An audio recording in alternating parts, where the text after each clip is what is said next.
Na videoaula de hoje nós vamos comentar sobre os conceitos da hipnose a nível mundial.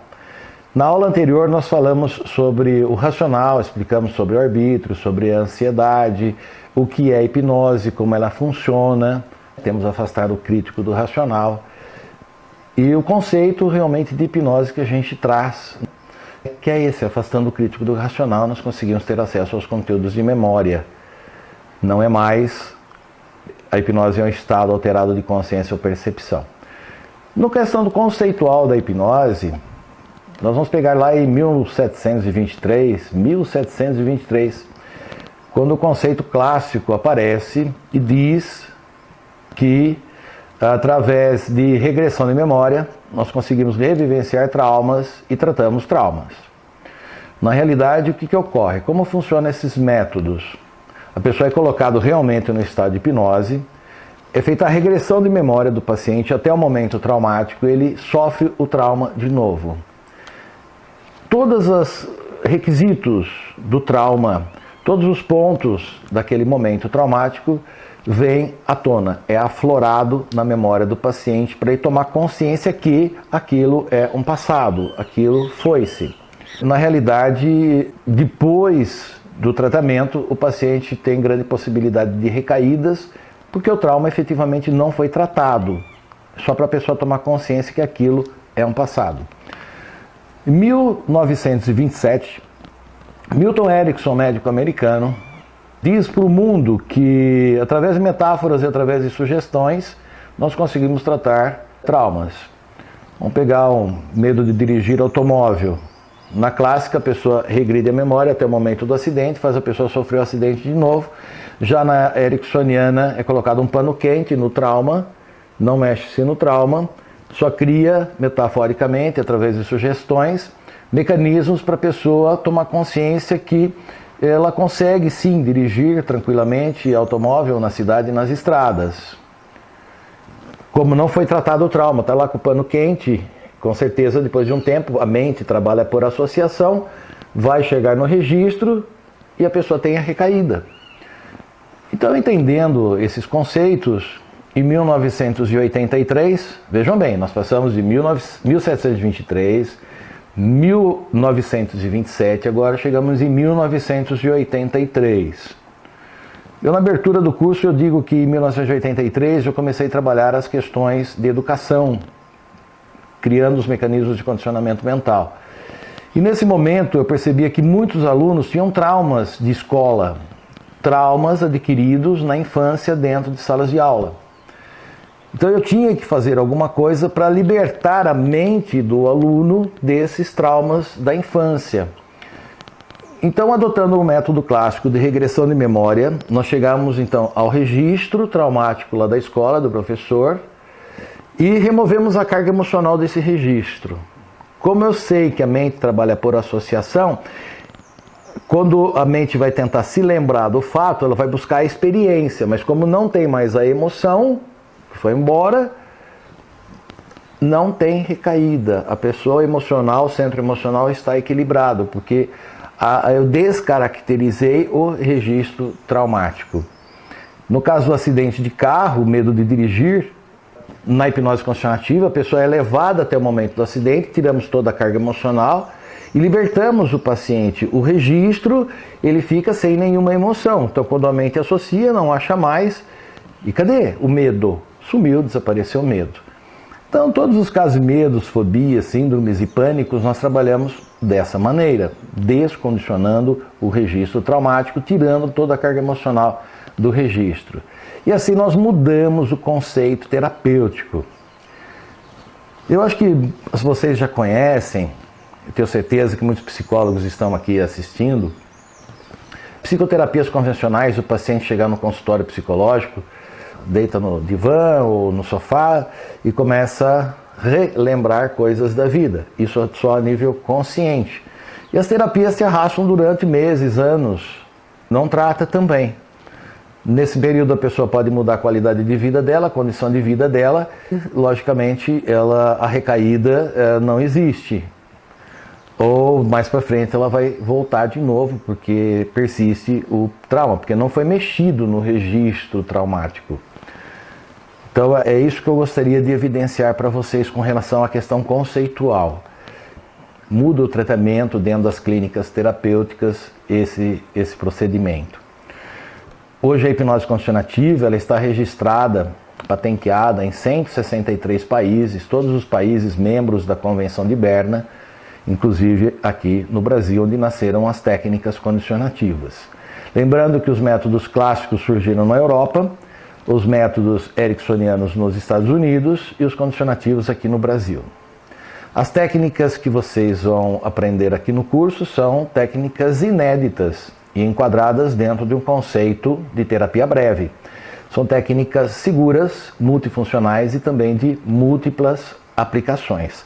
Serve para tudo, na questão fisiológica e nas questões comportamentais e também a nível emocional.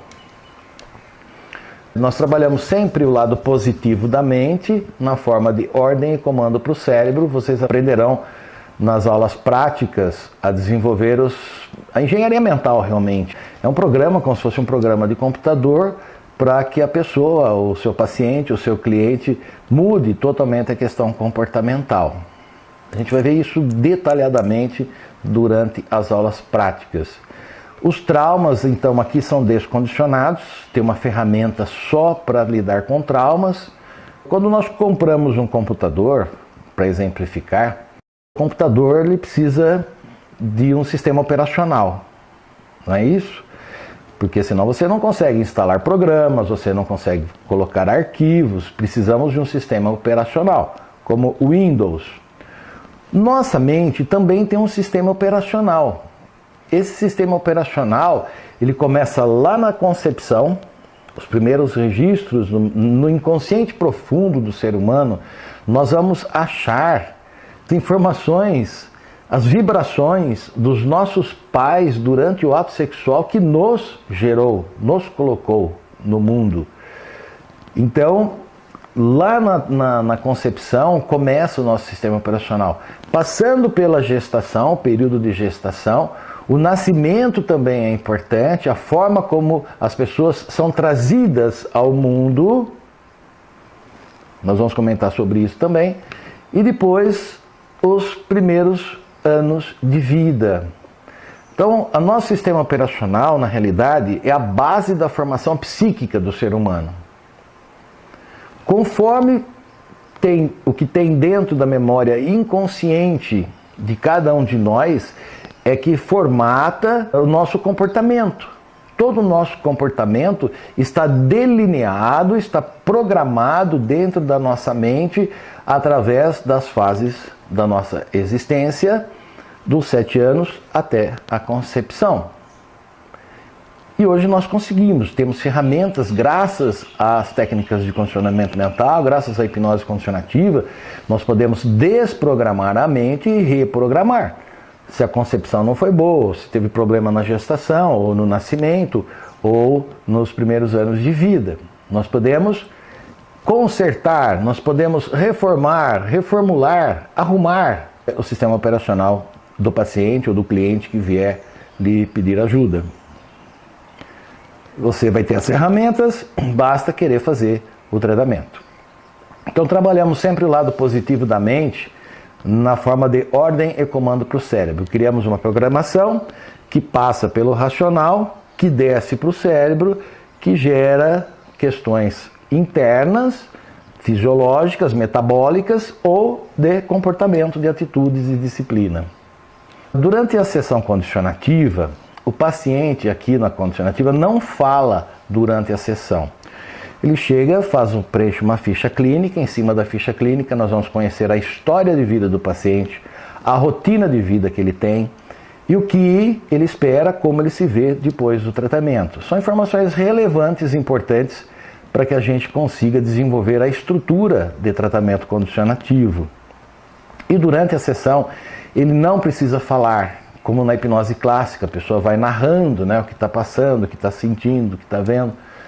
Aqui não, aqui o paciente permanece passivo, é todo um trabalho interno. Para vocês terem uma ideia, para nós localizarmos um trauma, em qualquer momento da vida, durante o processo terapêutico, levamos cerca de 45 segundos. para limpar traumas de um ano inteiro da vida. Não importa em qual área da memória esteja e qual nível também da memória esteja esse registro traumático. Lembrando que todo ser humano ele é condicionado, totalmente condicionado, toda a nossa vida é condicionada desde a concepção até o momento presente.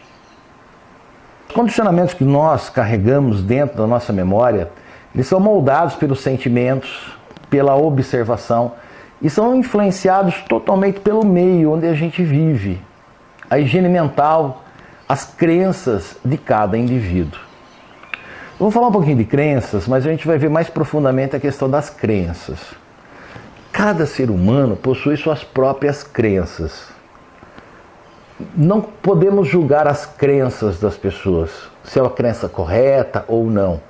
Não importa, isso não é feito julgamento. Cada um segue as suas próprias crenças. As crenças é que acaba limitando o ser humano à própria existência. Então quem sou eu, quem é você, para mudar as crenças das pessoas?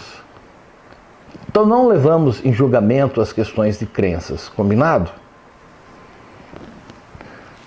O condicionamento humano, ele é psicossomático.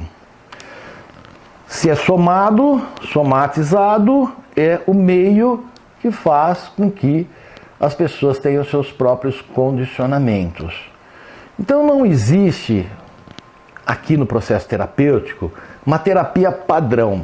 Por exemplo, um paciente tem depressão. A pessoa tem depressão, está em estado depressivo. O estado emocional dela está sobre depressão. A depressão de uma pessoa, a causa da depressão de uma pessoa é diferente da causa da depressão da outra pessoa. A rotina de vida de uma pessoa é diferente da rotina de vida daquela outra pessoa. Então, para cada pessoa, você tem que estruturar um tratamento diferenciado. Vai demandar um tempinho? Vai. A prática vai ser importante e é somente na prática que você vai conseguir desenvolver as estruturas de sessão para mudar o comportamento de uma pessoa, mudar o comportamento da outra, mesmo sendo a mesma queixa. Então, aqui não é como farmacologia. Se a pessoa tem depressão, vai tomar lá tal medicamento, o outro tem depressão, vai tomar o mesmo medicamento. Não é assim que funciona aqui na hipnologia. Nós temos que desenvolver uma estrutura de tratamento para cada pessoa em cima da vida dela. As mudanças de uma pessoa não servem para mudar as outras pessoas. Combinado? A mente humana, pela condicionativa, ela pode ser então descondicionada e pode ser recondicionada. E você vai receber as ferramentas para fazer esse descondicionamento e também o recondicionamento das pessoas. No curso também, na parte prática, vocês vão levar ferramentas para trabalhar todo o mecanismo interno, o mecanismo metabólico, fisiológico, o sistema endócrino, o sistema neural e etc. Nós conseguimos ressignificar comportamentos, nós conseguimos ressignificar mecanismos, molas propulsoras para a própria vida, resgatar da memória da pessoa aquilo que ela deixou de lado, aquilo que ela perdeu com o tempo, aquilo que ela gostava de fazer, que sentia prazer, satisfação em fazer, mas perdeu aquilo com decorrência do tempo ou por algum fator agressivo até, nós podemos resgatar de novo essa potencialidade que a pessoa deixou de lado ou perdeu. Temos ferramentas para isso. Nós podemos buscar dentro de campos extrafísicos energias para a saúde celular do indivíduo. Temos também ferramenta para isso. Nós podemos programar relógio biológico para questões de atividade, funções, para dormir tal hora, acordar tal hora, despertar mecanismos da vontade para estudar, para trabalhar, para produzir, etc. Nós conseguimos regredir memória até a concepção para fazer a limpeza e também buscar situações positivas, além de lidar com as questões traumáticas. Nós podemos fazer mudanças na cadeia do DNA, que são as novas descobertas que chegaram agora através da condicionativa, a também reconectar neurônios. Isso é fantástico, reconexão neural. A neurociência está buscando isso há muito tempo, gastando bilhões de dólares. E nós temos as ferramentas para isso. Só que não há um interesse das ciências, das neurociências, na hipnose, porque não tem gasto. O gasto é zero. Sabendo que tudo está internamente dentro de nós. Nós conseguimos bloquear então neurotransmissores para a questão de dores, analgesia, anestesia. Conseguimos programar também a memória. Para vocês terem uma ideia, a nossa mente é atemporal, a nossa mente é energética. Nós podemos regredir memória para trás, nós podemos progredir memória para o futuro, então nós podemos projetar a memória também, para tratar pessoas à distância. Se você acredita no poder de uma oração, você imagina abrindo o canal telepático de uma pessoa para ajudar a pessoa à distância. Pode ajudar até animais à distância. Você vai falar, mas como isso? Você vai aprender no curso e levar ferramentas para casa. Quando menos você esperar, você vai ter que fazer algum trabalho desse, ou de progressão de memória, ou de projeção da memória, dependendo da necessidade de cada pessoa. E tudo isso são fatores relevantes e importantes para facilitar os tratamentos e proporcionar a verdadeira qualidade de vida para as pessoas.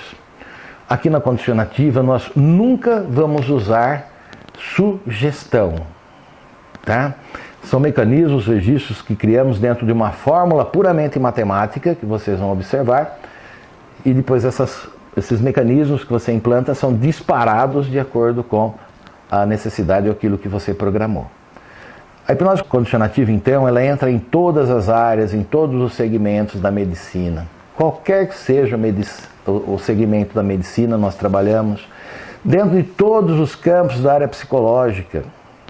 Sei que daqui a um tempo, essas matérias que a gente está passando aqui para vocês, vai ser alvo das universidades, matérias que vão ser ensinadas no futuro dentro das cadeiras universitárias. Isso vai ser muito importante, mas nós vivemos hoje uma mudança conceitual. E essa mudança conceitual ela se faz necessária nos mundos de hoje, porque as pessoas têm pressa. Então aqueles tratamentos de longa duração, a tendência é acabarem. Estou falando, inclusive, não só o tratamento psicoterapêutico, mas os farmacológicos também. Porque se você analisar, por exemplo, questões da diabetes, diabetes provém de fundo emocional. O câncer, está provado já que a maioria dos casos de cânceres provém de estado emocional, depois de a pessoa passar por estados depressivos. Questões de hipertensão. A pessoa que mantém uma paz, uma harmonia interior, dificilmente ele vai ter hipertensão. Hipertensão, nesse mundo moderno, nessa correria do mundo moderno de hoje, a tendência das pessoas, praticamente todas, ficarem hipertensos, diabéticos e contraírem câncer. Especialmente estado depressivo. Porque ninguém está feliz com nada, as pessoas estão descontentes com tudo, com a própria existência. Então a tendência é as pessoas se transformarem em zumbis, se dependerem das ciências que estão aí disponíveis no mercado. Falando nisso, acabei de fazer agora há pouco uma entrevista para a Rádio França Internacional, que é como se fosse a BBC de Londres, respeitada no mundo inteiro. A programação ela passa em 17 idiomas. E acabei de fazer uma matéria justamente sobre como é que anda a medicina, a aceitação da hipnose pela medicina no Brasil, comparado com os médicos que vão falar junto comigo na entrevista. São médicos da França, são médicos de primeiro mundo, onde recebem subsídios para as pesquisas. Para que eu chegasse até aqui, jamais o governo me financiou, jamais alguma instituição me financiou. Eu vim aqui, de cara limpa.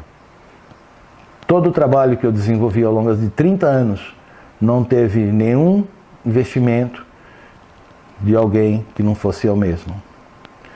Estou passando isso para vocês. Estou entregando, semeando para vocês que são privilegiados de estarem recebendo ferramentas que mudam realmente a condição de vida das pessoas. Além de atuarmos no campo da medicina toda e da psicologia toda, também atuamos no campo da odontologia. Na odontologia, qual é a função da hipnose?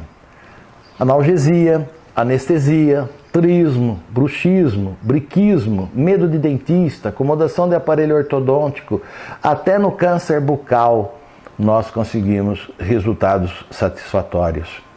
Nós entramos em toda a área da educação. Tratar o professor problema, tratar a criança problema. Pergunto para vocês, hoje, numa sala de aula do ensino fundamental, quantas crianças são problemas numa sala de aula?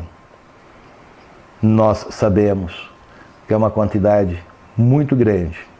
E pergunto, por que até hoje a pedagogia, a psicopedagogia, os próprios psicólogos não conseguiram ferramentas, não conseguiram reverter este quadro?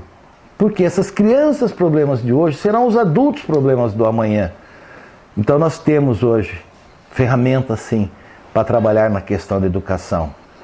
Nós trabalhamos nos esportes, capacitação de atletas. Eu acho fantástico esse trabalho da hipnose condicionativa nos atletas, trabalhando uma geração saudável para o futuro, preparando os jovens de hoje para serem os grandes atletas do amanhã. Trabalhando concentração, atenção, interesse, velocidade, força física, reflexo, desempenho, espírito de equipe e tantas coisas mais, dependendo da área e da modalidade esportiva que a pessoa se interesse. Na criminalística. É uma outra área da hipnose simplesmente fantástica. Tratar a mente criminosa, preparação do detento para a reintegração na sociedade, testemunhas oculares de crimes, onde durante o crime a ansiedade subiu, a pessoa, em vez de gravar as informações no consciente, vai para o inconsciente por causa da ansiedade. Nós conseguimos colocar a pessoa num estágio de transe e resgatar tudo que aconteceu no momento do fato do crime, resgatando principalmente do inconsciente aquilo que está gravado lá.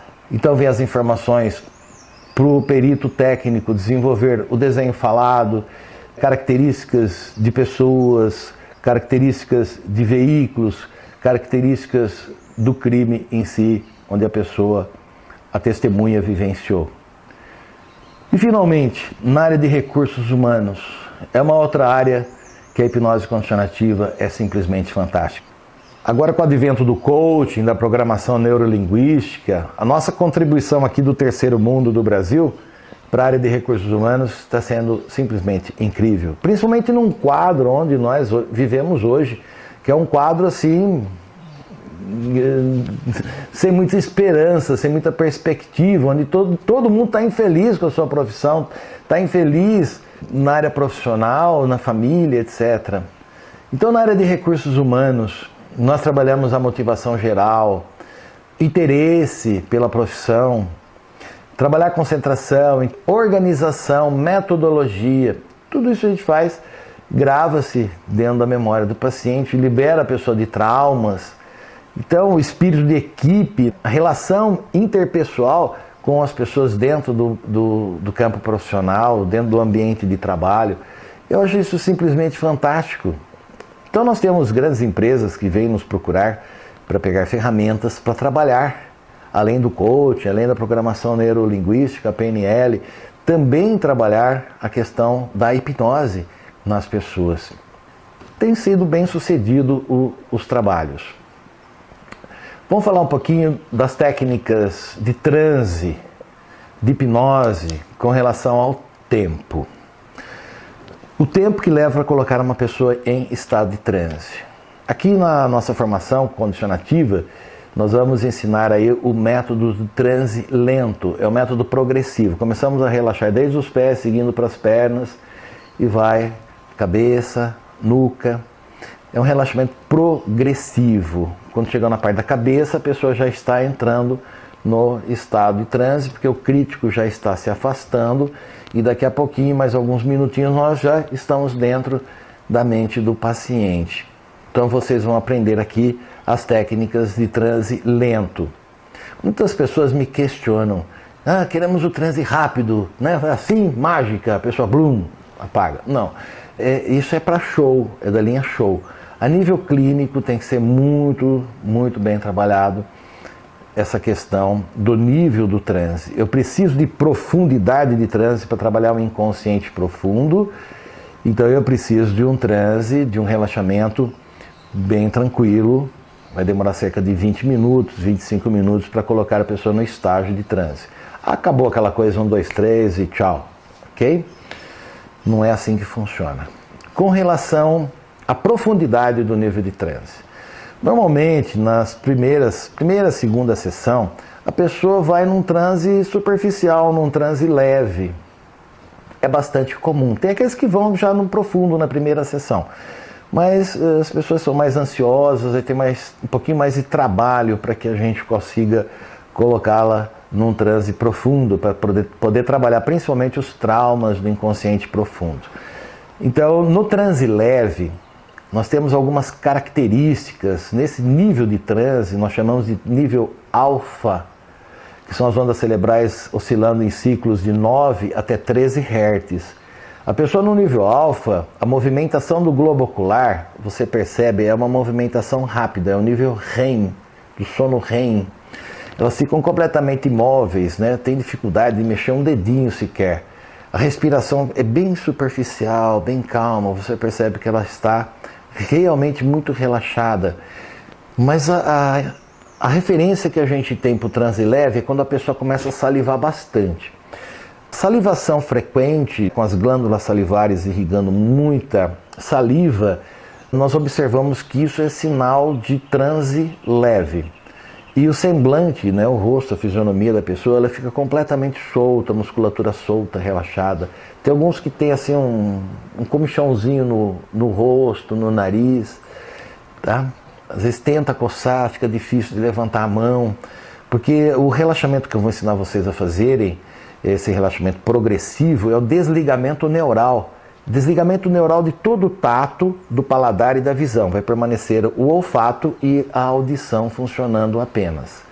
Como é que funciona o nível médio? O nível médio já é outro nível. Já o nível θ. As ondas cerebrais estão oscilando agora em ciclos de 4 até 8 Hz. O corpo do paciente ele se solta completamente. O maxilar cai. A pessoa normalmente começa a ressonar.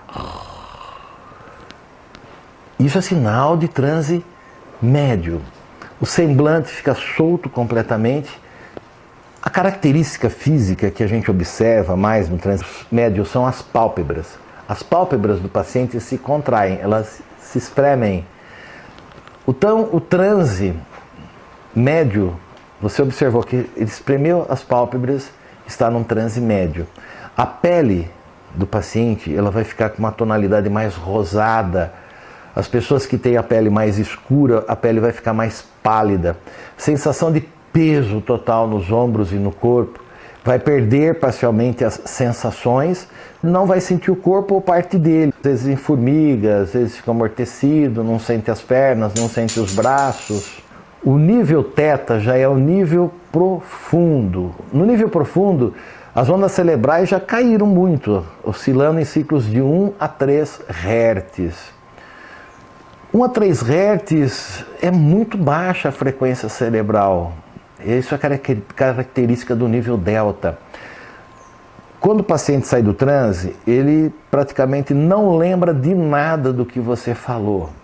Ele lembra assim, comecei a ouvir você falar do relaxamento, relaxa isso, relaxa aquilo e tal. Apagou, teve um apagão. Mas todo o processo funcionou, é visível para o hipnólogo, as características fisionômicas, ele vai respondendo tudo aquilo que você está trabalhando através da fisionomia. Então é visível para nós. Mas ele não se lembra de nada, tem vaguíssima lembrança daquilo que a gente trabalhou no processo. Sensação de desligar-se do corpo, tem pessoas que se sentem desdobrando, se desligando do corpo. Tem algumas alucinações temporárias, não sente o corpo, anestesia total ou parcial. Para o terapeuta, a sensação é que o paciente esteja acordado, porque agora as pálpebras se abrem. Mas a gente não consegue ver o globo ocular. As pálpebras se abrindo, isso é sinal do transe profundo. Eles normalmente entram em catarse. A gente vai ver mais para frente o que é catarse. São manifestações daquilo que a gente reprimiu ao longo da vida, está guardado lá na nossa profundeza do inconsciente. Aquilo vem tudo à tona na forma de catarse e é tudo colocado para fora. Alguns balbuciam, falam alguma coisa, isso é sinal de transe profundo. E algumas induções que você faz, ela acaba tendo uma demora para você ter uma resposta. Por exemplo, pedir um sinal com um dedinho mínimo para se localizar tal registro de memória. E demora para dar o sinal, tá? Depois ele dá o sinalzinho e aí pronto. Então, transe profundo. Então, deu para vocês entenderem bem as características, você está observando no paciente, se está num transe leve, num transe médio ou num transe profundo. Qual o transe ideal? Todos os 3 níveis de transe são importantes.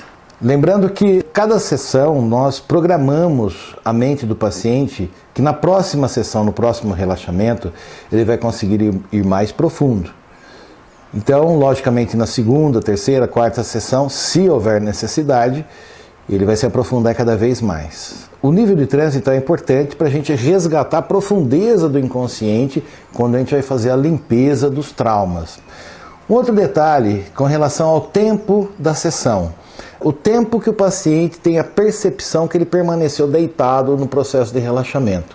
Se ele sair da sessão e disser para você que permaneceu lá 1 hora, ele, na realidade, esteve num transe leve.